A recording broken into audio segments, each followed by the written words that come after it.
আসসালামু আলাইকুম। আজকে দেখাবো কিভাবে সহজে সুপারি কাটা যায় বা কিভাবে রাখলে সহজে সুপারিটা কাটা যায়।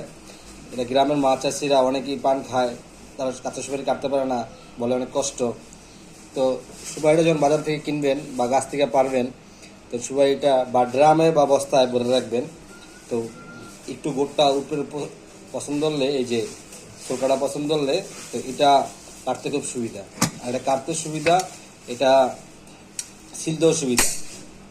হ্যাঁ, আর ভিতরে গোটটাও সুন্দর থাকে, পরিষ্কার থাকে, সাদা সাদা থাকে দেখুন।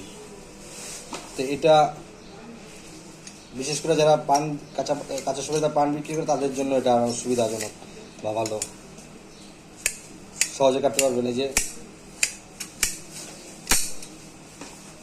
হ্যাঁ, গোট থেকে সহজেই ছিলকা উঠে যায়।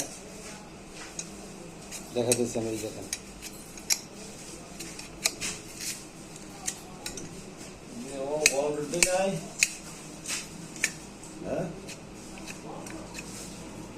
এই যে,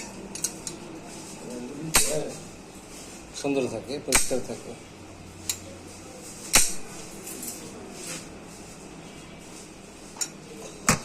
সবাই চেষ্টা করবেন।